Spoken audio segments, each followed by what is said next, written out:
मोहतरम सामीन अस्सलाम वालेकुम वरहमतुल्लाहि वबरकातुह। मेरे प्यारे अजीज दोस्तों, उम्मीद करता हूं कि आप सभी खैरियत से होंगे। अल्लाह पाक आपको सलामत रखे, खुश रखे और आबाद रखे। जैसे कि हमारे भाई का सवाल आया कि हजरत ये मुर्गी के जो पंजे होते हैं ना, इसका खाना कैसा है, इसे हम खा सकते हैं या नहीं खा सकते हैं और इसके क्या क्या फवाइद हैं, जरा इसके बारे में बता दीजिएगा। तो देखिएगा, इसे बड़े ध्यान और बड़ी तवज्जो से आप सुनिएगा। मुर्गी के पंजों का मसला एक ऐसा है कि ये तबई है। क्या है? तबई। मतलब ये होता है, देखिएगा, आप अगर भैंस के पाए खाना चाहें तो आराम से खा सकते हैं, हालांकि वो भी पैर ही हैं। बकरे के पाए आप खाना चाहें तो बिल्कुल शौक के साथ आप खा सकते हैं, नो प्रॉब्लम। लेकिन जहां पर जब मुर्गी के पंजों की बात आती है तो वो नाली वगैरह में कहीं जगह जगह फिरती रहती है। तो ये मुर्गी के पंजों के बारे में बहुत सारे लोगों की तबीयत जो है ना, वो नहीं चाहती कि हम नहीं खाएं, और बहुत सारे लोग जिनकी तबीयत चाहती है वो खा सकते हैं, कोई प्रॉब्लम नहीं। तो शरई एतबार से अगर आप मुर्गी के पंजे खाना चाहें और आपकी तबीयत चाह रही है तो फिर आप खा सकते हैं। मुर्गी के पंजे खाना बिल्कुल जायज है, इसमें कोई भी ये कराहत नहीं है।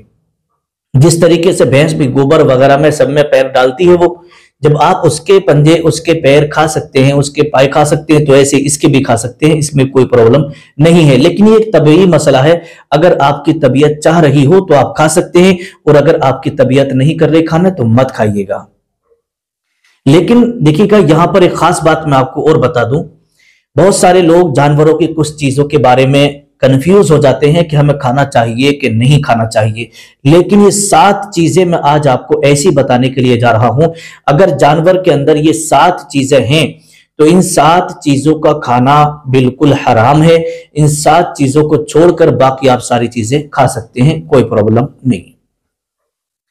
नंबर 1, बहता हुआ खून।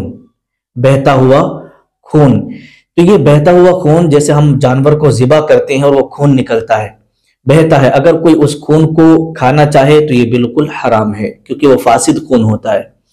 नंबर 2, दूसरे नंबर पर आता है यानी जानवर की शर्मगाह, जिसे कहते हैं आलय तनासुल। तो जानवर की शर्मगाह को खाना भी ये हराम है। नंबर 3, कपूरे, जिसे कहते हैं खुशियतैन। कपूरे खाना, खुशिया खाना, ये भी हराम है। नंबर 4, चौथे नंबर पर आता है जानवर की पाखाना और पेशाब की जगह को खाना।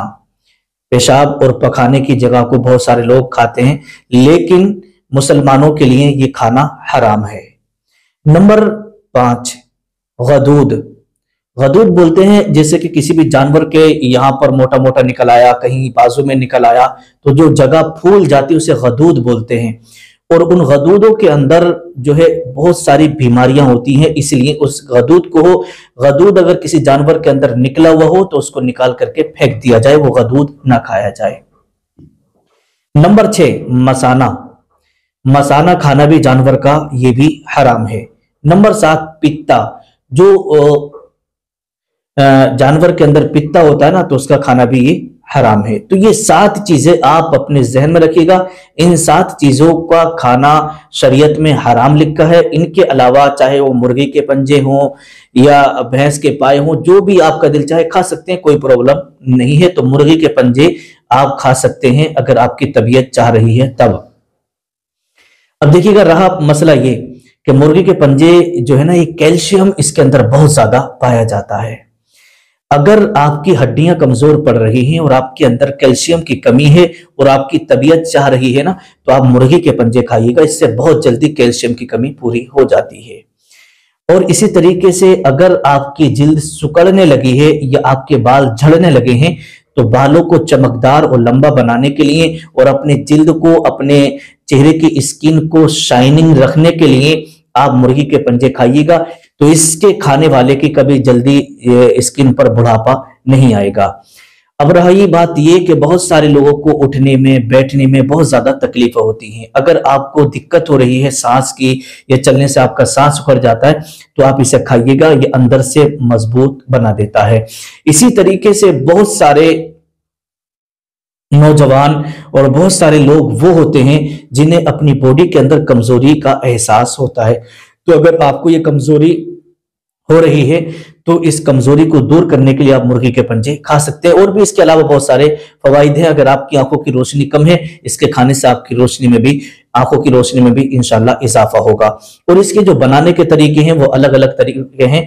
कोई औरत किसी तरीके से बनाती है, कोई औरत किसी तरीके से बनाती है। आपके यहाँ पर जो बनाने का तरीका है उसी हिसाब से आप इसको बना के, लेकिन इसकी जो ऊपर की चमड़ी होती है, जो पीली पीली खाल टाइप की होती है ना पंजों के ऊपर, उसको वो छुटा दें आप पानी में उबालने के बाद, उसको आप छुटा दीजिएगा, वो छुट जाएगी, उससे आप बना करके इस्तेमाल कर सकते हैं। कोई इसमें कबाहत नहीं है। अस्सलाम वालेकुम वरहमतुल्लाहि वबरकातुहू।